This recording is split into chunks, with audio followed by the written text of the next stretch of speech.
bình là năng năng á, bình 20 lít á, 18 20 gì đó. Cái này mình mang theo luôn. Nếu mình múc nước bên kia thì không có cái chai này, mình mang theo. Mình múc chỗ nào mang cái đó. Chào anh em, hôm nay mình bơm thuốc rồi. Hôm trước thì mình cày sạ, bây giờ thì mình đi bơm thuốc cho mấy cây cỏ chết lưu dân. Đấy, anh em theo dõi xem nhé.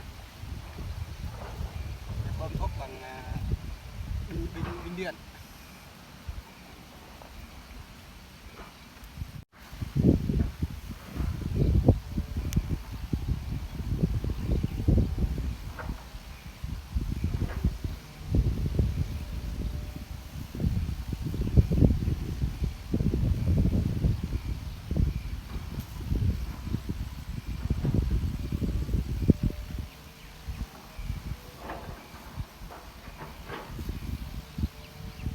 Sướng lắm.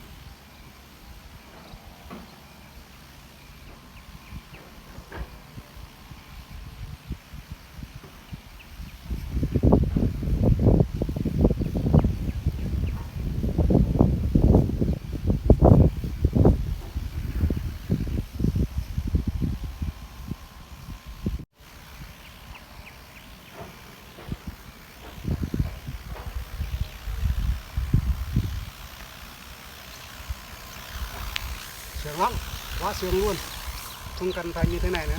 Bây giờ thì khoanh tay thôi, bơm thôi. Đấy, đấy, bơm ra. Đấy. Đấy. Quá sướng luôn. Cảm ơn mọi người nha.